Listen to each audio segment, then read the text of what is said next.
Alors, on va commencer. J'aimerais préciser que l'ordre de passage sur scène ce soir a été déterminé à l'issue d'un tirage au sort, donc par souci d'équité, je préfère le mentionner. Et j'invite donc la première équipe à s'avancer pour leur audition.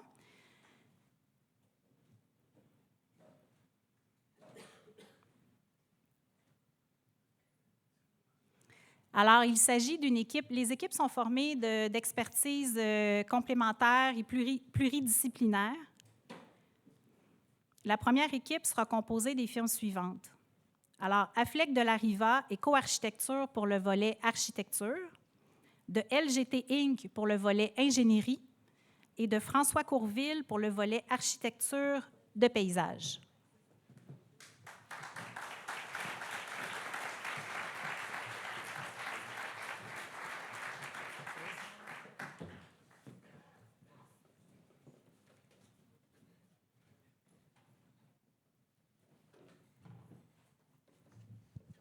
On commence tout de suite? Oui, c'est votre tour déjà. Bon. Donc, la manette, je ne sais pas si vous voulez que je vous sers. En fait, c'est aller-retour. Puis vous avez le pointeur juste en haut si vous en avez besoin. Il sera à l'écran. Parfait. La place est à vous.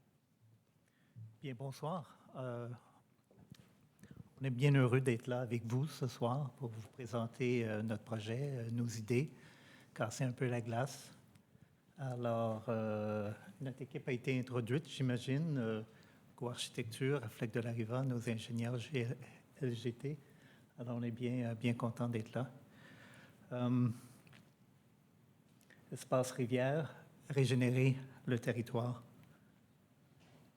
Alors, la citation d'emblée, c'est celle de Pierre Nepveu, « La texture première de l'existence des individus, comme des peuples, est géographique. » Alors, c'est des idées inspirantes. Ce qu'on cherche à communiquer là, c'est que notre territoire est culturel. L'expérience qu'on fait tous les jours dans les espaces où on bouge, où on se déplace, ça fait partie de nos vies et l'expérience est physique, tout comme l'architecture. Et cette expérience-là est profondément ancrée dans l'expérience plus vaste du territoire, elle est culturelle. Et c'est ce qu'on veut amener dans le projet Espace culturel. La trace orange que vous voyez, c'est celle du mouvement magmatique qui a donné naissance aux collines montérégiennes. Les collines montérégiennes sont les plus belles opportunités de randonnée ou parmi les plus belles opportunités de randonnée qu'on a dans le secteur. Puis on vise à connecter avec ces collines-là pour offrir une randonnée, nous aussi, à Espace Rivière. On veut aussi connecter, évidemment, avec la rivière des Prairies, puis l'écosystème des plaines et basses terres du Saint-Laurent qu'on va essayer de renforcer par le paysage.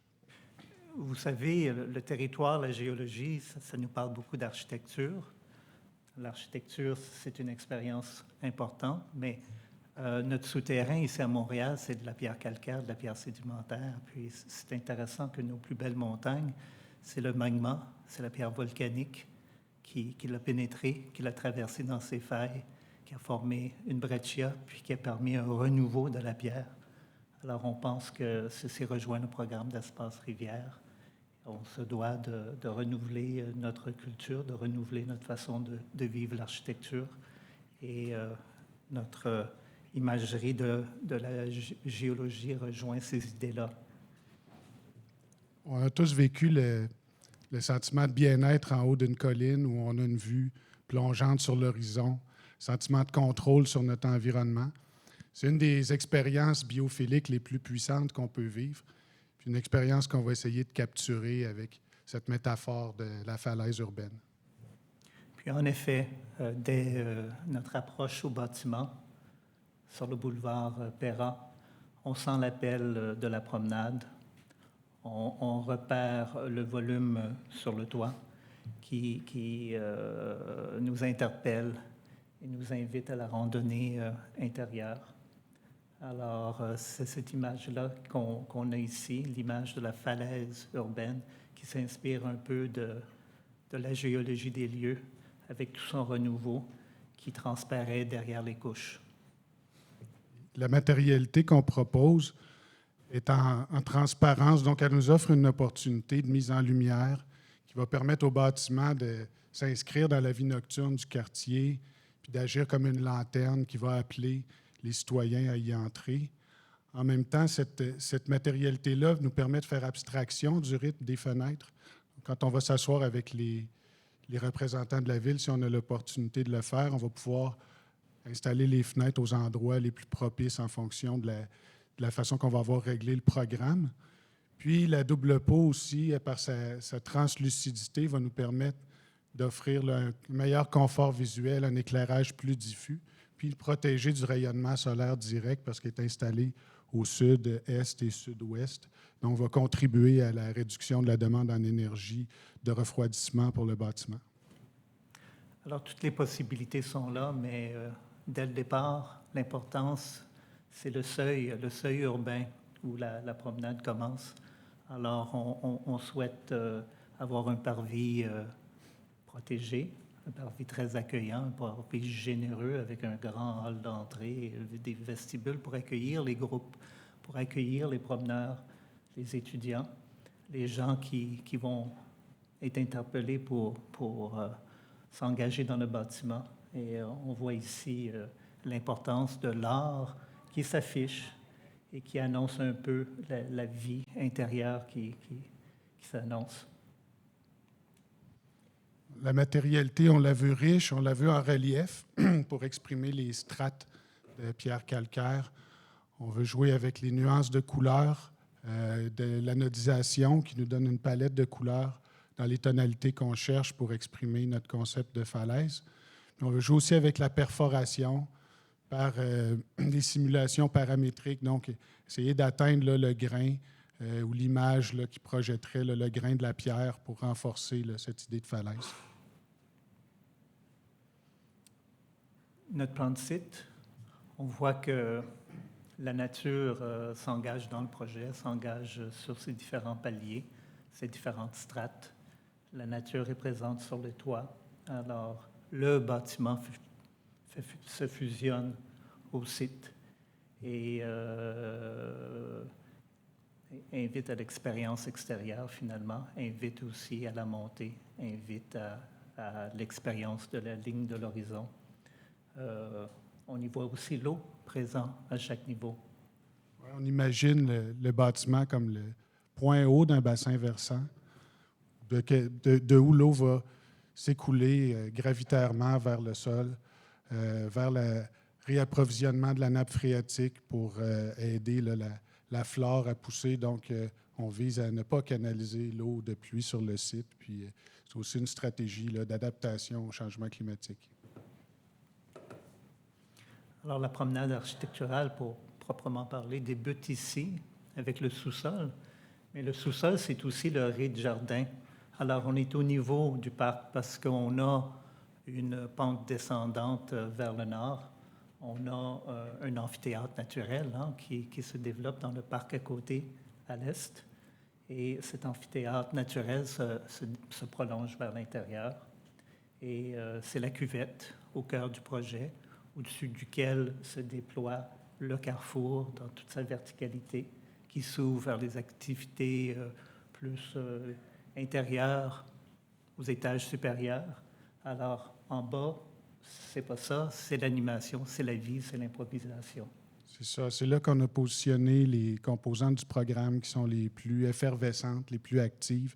Donc, le pôle création, le pôle des arts de la scène, le café bistrot, la cuisine communautaire. Puis avec ça, on se positionne le long du parcours naturel là, des élèves qui vont aller de l'école au centre commercial.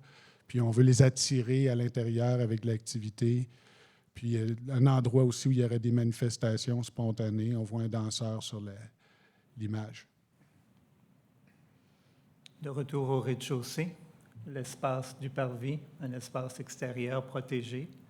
La surprise d'un espace à l'extérieur d'une apparence plus basse, mais en fait qui s'ouvre verticalement dès le parvis vers l'intérieur et encore plus en hauteur, où au fur et à mesure qu'on rentre dans le projet, on a le foyer, on a la bibliothèque express, on a la vue plongeante vers le bistrot et les activités qui se trouvent au niveau du jardin.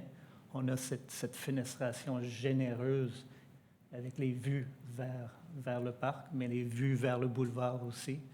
Alors, c'est un espace assez formidable pour le théâtre, pour les spectacles, pour l'improvisation.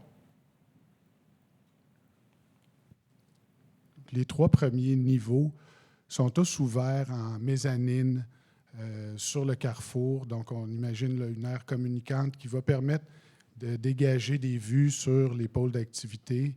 Au niveau 2, donc, on voit le pôle de la vie active au fond de l'image. On a aussi les bureaux d'Accès Montréal, puis les bureaux du développement durable qu'on veut accessibles par la population, donc très visibles et ouverts en mezzanine sur le carrefour. Alors, le ruban se déploie et nous interpelle, nous attire dans cette montée. C'est ce qu'on voit ici, la lumière zénithale,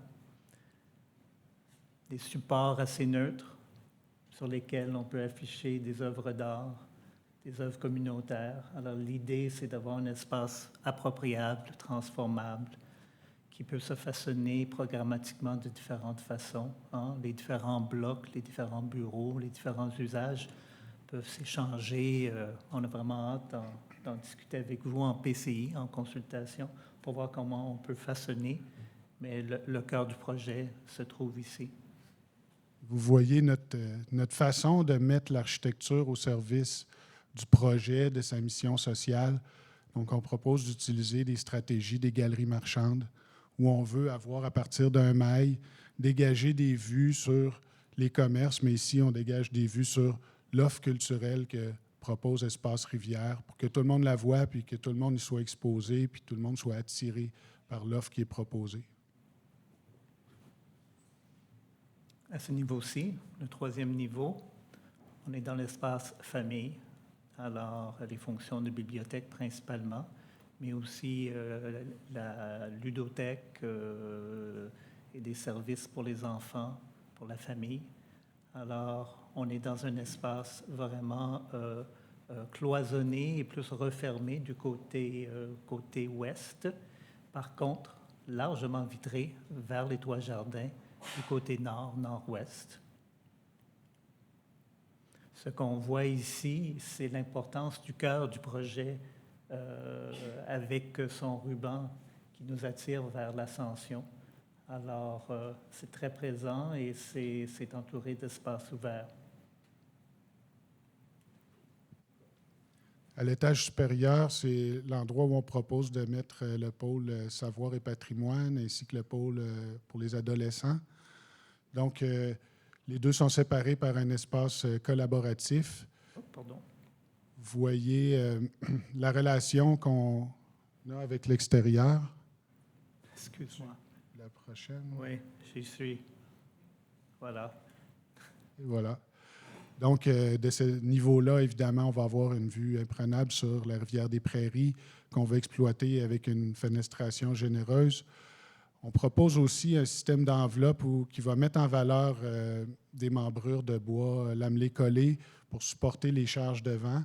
En même temps, c'est une façon de créer une enveloppe qui va être plus performante au niveau énergétique qu'un mur rideau, puis plus économique. On sait qu'on a un objectif ambitieux d'atteindre la certification bâtiment carbone zéro. Puis pour l'atteindre, l'enveloppe, là, c'est costaud. Ça nous prend des stratégies là, très performantes.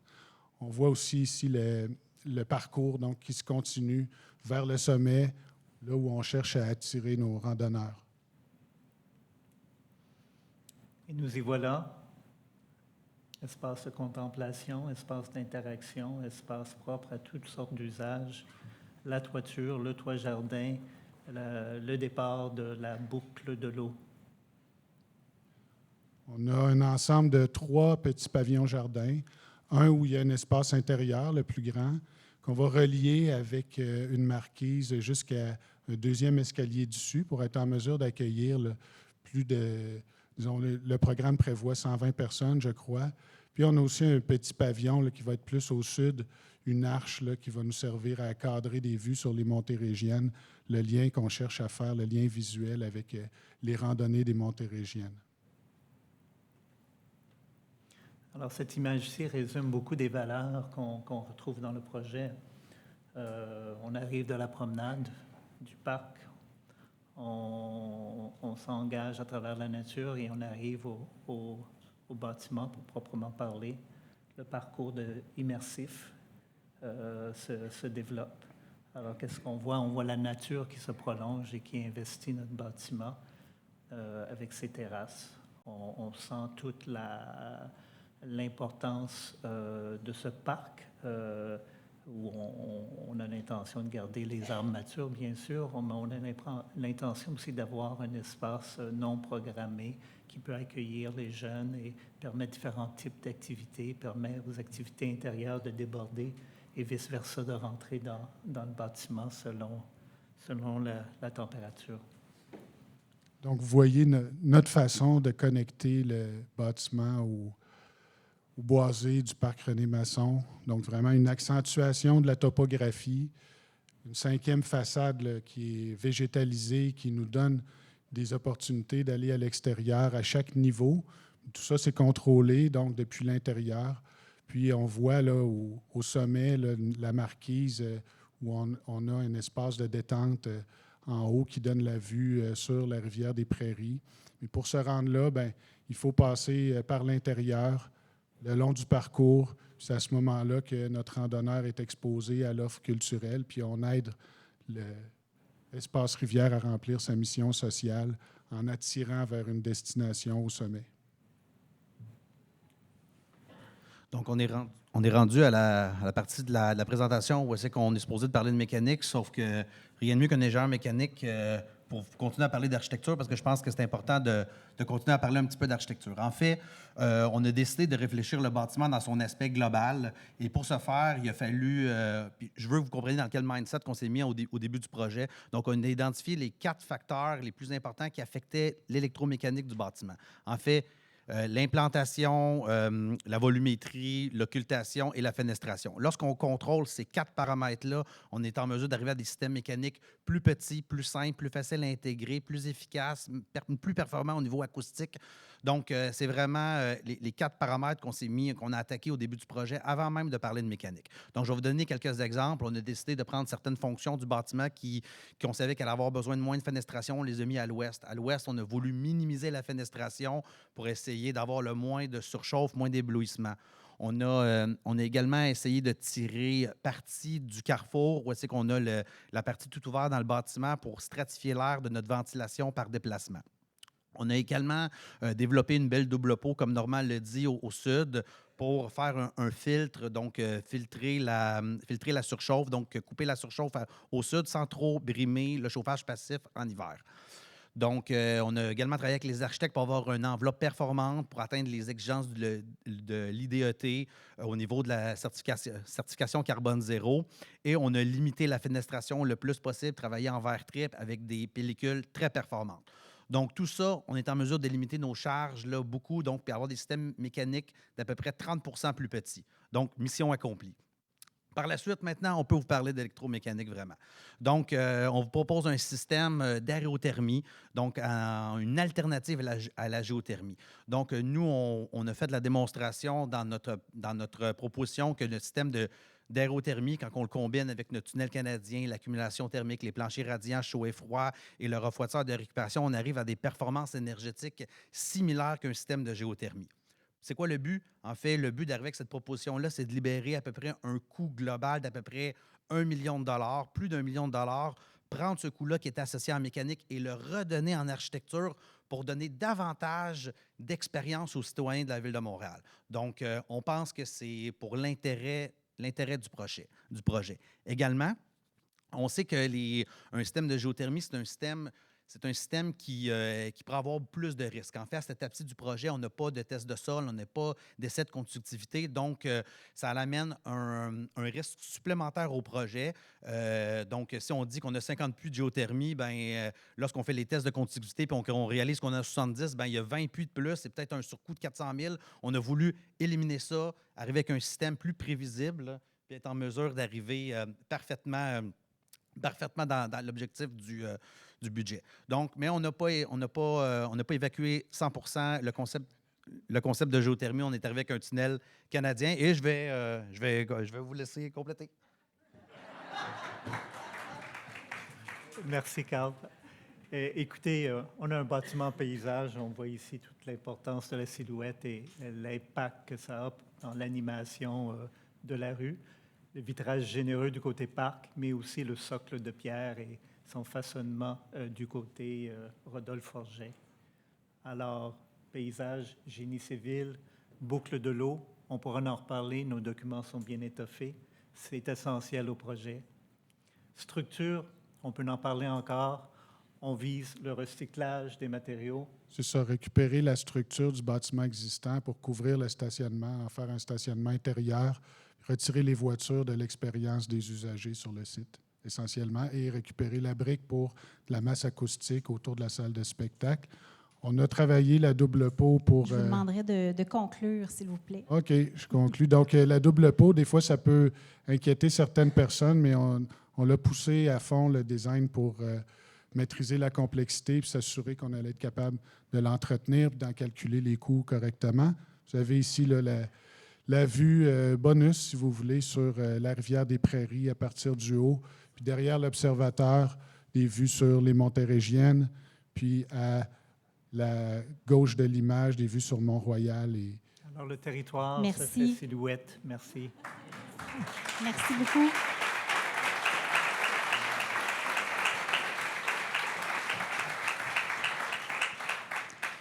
Merci pour votre présentation. Je vais laisser le soin à Mme Sylvie Perrault de diriger la période de questions des membres du jury.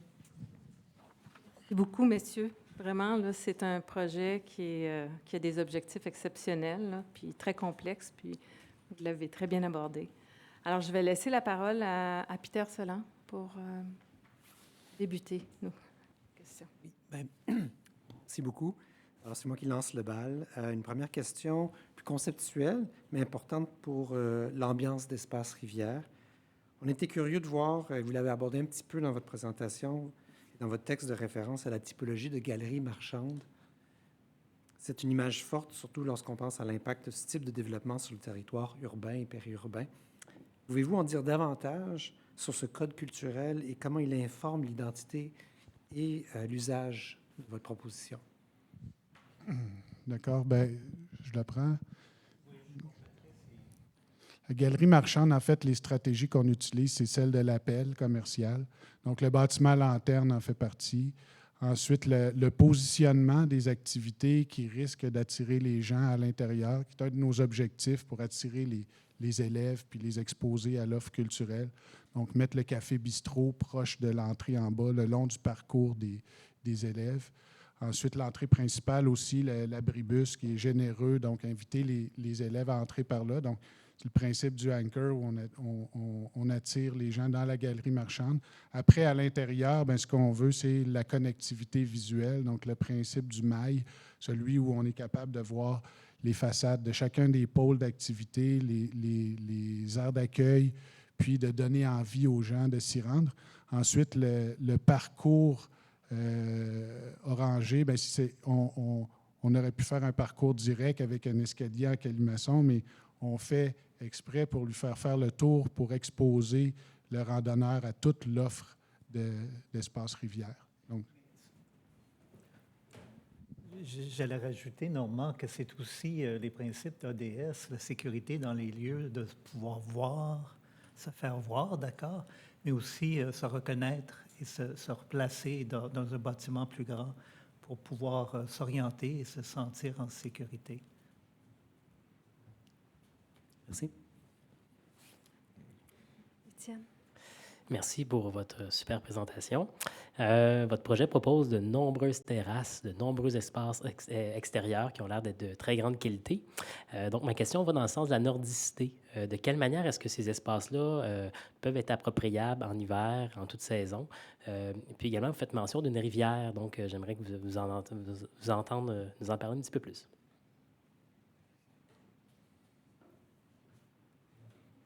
Eh bien, ces terrasses, là, ça fait quelques décennies qu'on utilise les toits terrasses ici au Québec.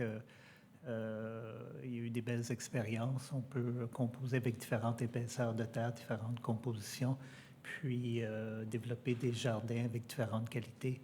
C'est sûr que plus la masse de sol est mince, moins il faut piétiner. Mais il y a façon de faire. Et ces jardins-là, c'est pas juste des jardins où on doit se promener, c'est aussi des jardins de contemplation qui portent nos regards plus loin puis qui font qu'on se sent mieux. Alors, c'est des principes de la biophilie. Oui, mais je comprends la question. En fait, bien, c'est sûr qu'on pense qu'il va s'accumuler de la neige, puis la neige fait partie de l'expérience nordique. Est-ce que les opérateurs du bâtiment vont décider de faire des activités à l'extérieur? Peut-être que non, mais il reste que probablement 3/4 et plus de l'année, ces espaces-là vont être utilisables. Puis Par rapport on à accepte l'eau, l'idée que ça s'enneige l'hiver. et par rapport à l'eau, on accepte l'idée aussi que ça sèche. Hein? Quand c'est la canicule, les bassins d'eau sont secs. Quand il pleut beaucoup, c'est la cascade. Alors, donc, c'est pas de l'eau recyclée là, comme dans un centre d'achat. Merci. Merci beaucoup.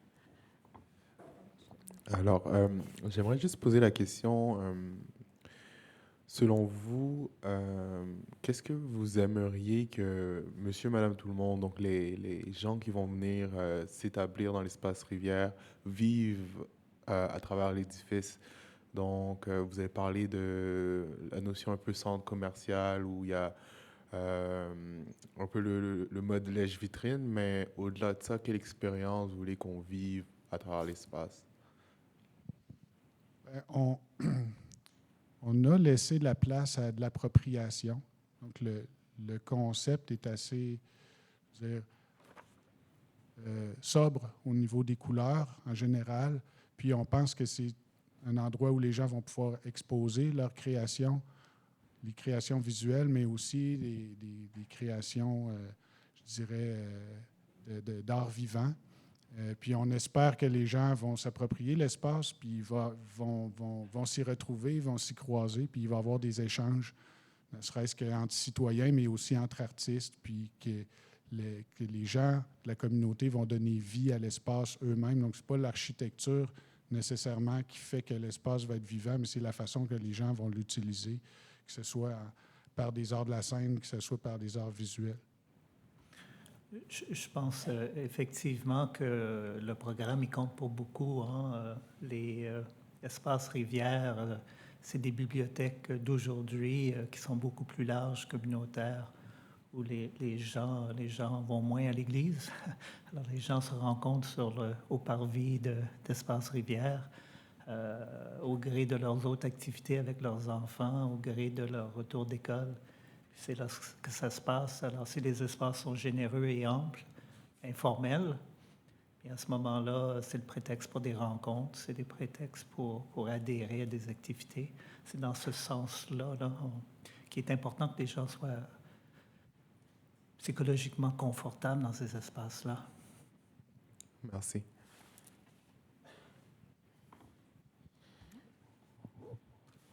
Oui, bonjour. Premièrement, merci vraiment beaucoup pour votre présentation. Elle est très inspirante, puis elle nous fait rêver. Moi, ma question, c'est particulièrement sur l'expérience d'accueil des usagers.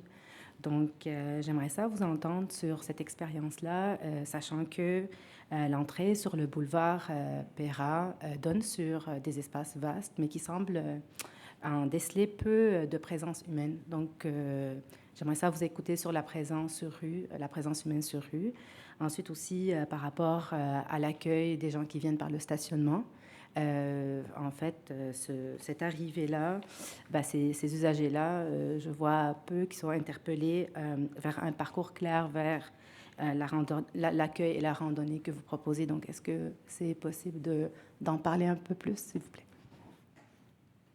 Bien, par rapport au rez-de-chaussée puis l'étage principal, là, notre entrée n'est pas sur le coin, elle est en retrait du coin vers le centre du bâtiment.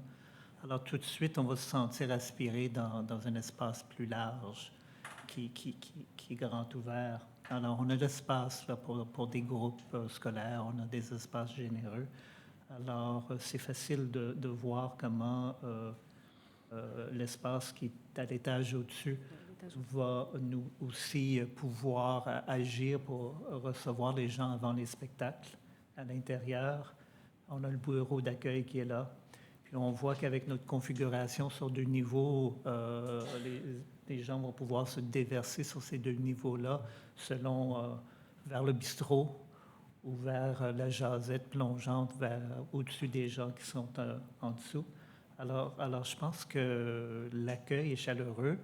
Il n'y a rien qui empêche que dans ce vaste espace-là, il y ait des kiosques et d'autres activités qui soient installées à l'étage au-dessus selon les activités qui s'y développent, selon les événements. Et pour le stationnement, Normand? Votre question est pertinente, puis vous nous avez démasqué un peu là, sur le manque de temps qu'on a eu pour régler beaucoup d'aspects du programme. Puis honnêtement, là, sans chercher d'excuses, là, il y a des choses qui sont allées un peu vite. Et par expérience aussi, on le voit sur le projet Cœur nomade, on doit s'asseoir avec les gens, les intervenants de la ville, bibliothécaires, etc., pour régler en détail tous les aspects du fonctionnement. Nous, ce qu'on propose, c'est un projet qui, on pense, a beaucoup de potentiel, où tout s'organise autour du cœur, du carrefour.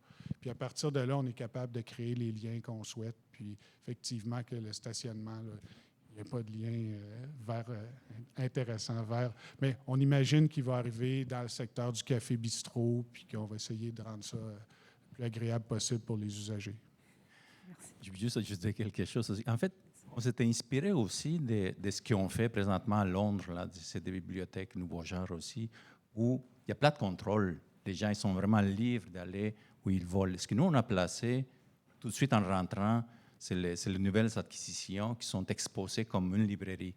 C'est ça qu'on veut, que les gens ne se sentent pas surveillés, qu'ils arrivent dans une place dans laquelle ils sont obligés de faire quelques gestes, que ce soit. On arrive dans une place qui est ouverte à tout le public, on arrive à une place où tous les livres sont offerts à toute la population. C'est ça l'idée aussi qu'on avait derrière ça.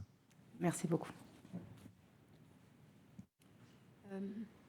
La prochaine question traite surtout des exigences LEED et de carboneutralité que vous devez atteindre. Vous en avez parlé un peu. Ma question, c'est que dans le cadre de ce projet, vous proposez une enveloppe de métal. J'aimerais savoir de quelle façon la matérialité de cette enveloppe-là va contribuer à rencontrer les exigences de BCZ Design.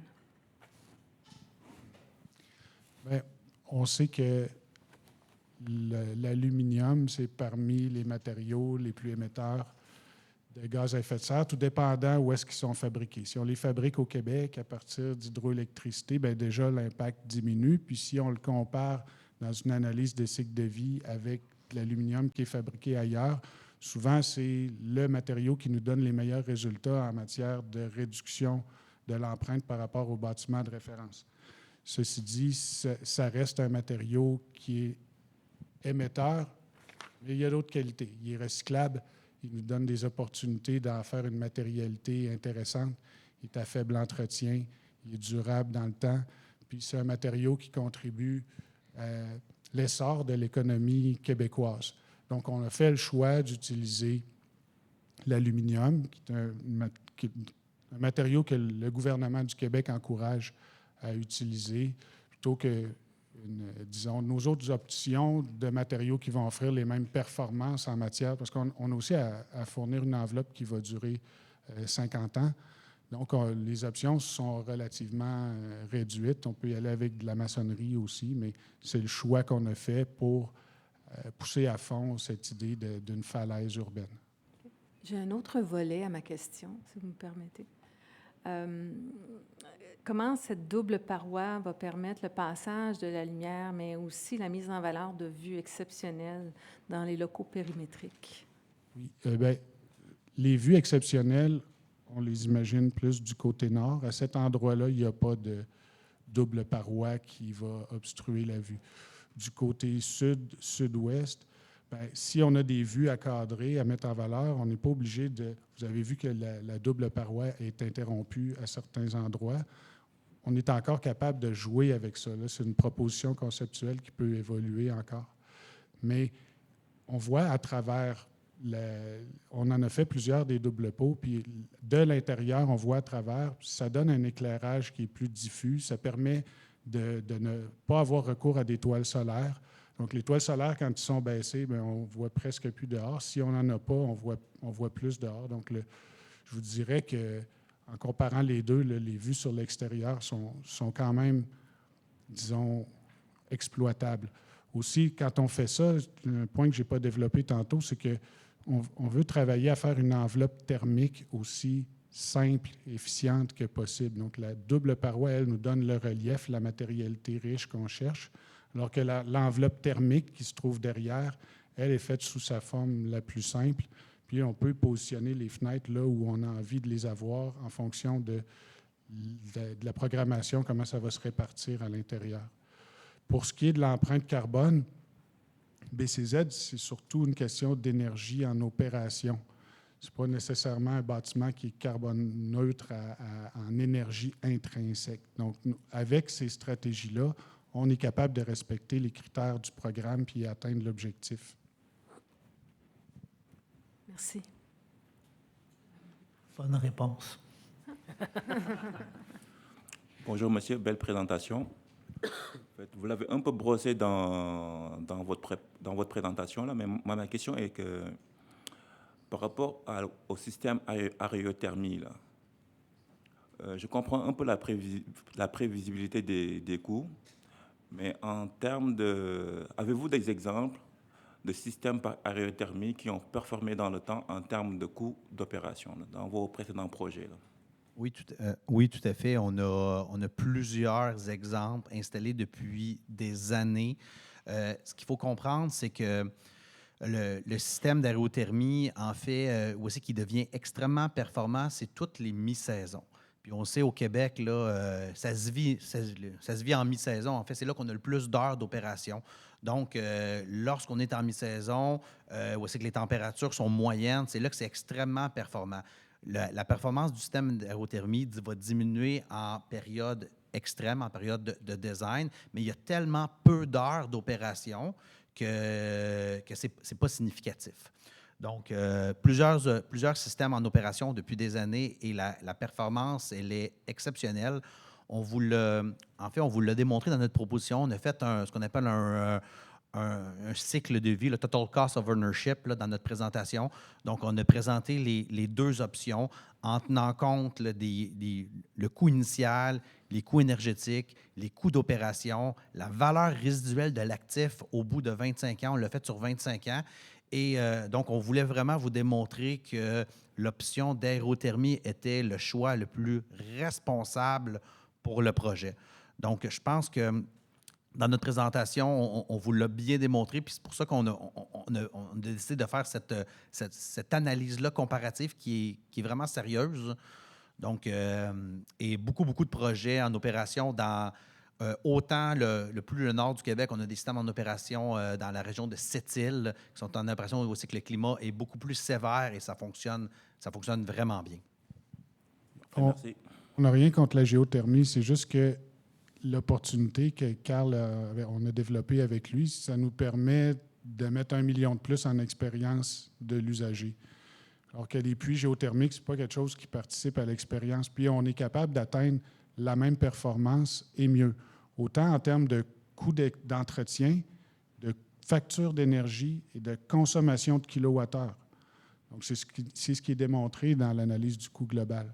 Puis, on a été un petit peu pris de court tantôt, mais en fait, Excuse, messieurs, si vous permettez, on a une période de questions qui est limitée. Alors, on en a une dernière. Je ne sais pas si vous voulez l'entendre ou si vous voulez... Bien sûr. Parfait, c'est bon. Alors, petite dernière question, rapidement. Merci d'être là ce soir, mais pour la suite des choses, pourquoi souhaitez-vous mener ce projet à bout? Wow! Bien, c'est une opportunité, là, de mettre l'architecture à contribution d'un projet social qui est vraiment extraordinaire, là. Puis je pense que la vision de ce projet-là est magnifique. Puis c'est ce que la communauté a besoin. En fait, c'est une des meilleures contributions que la Ville peut faire à sa communauté. Si on a la chance de pouvoir participer à ça, là, vraiment, on va être honoré. Richard, je vais te laisser le mot de la fin. On n'a pas là-dessus. l'opportunité de travailler sur des projets comme ça tous les jours. C'est vraiment assez formidable. Où le bâtiment engage le territoire, engage la culture, puis contribue au développement d'une communauté. Là, c'est... Merci. Merci beaucoup. Merci pour votre temps et pour tous les efforts déployés. C'est un très beau projet.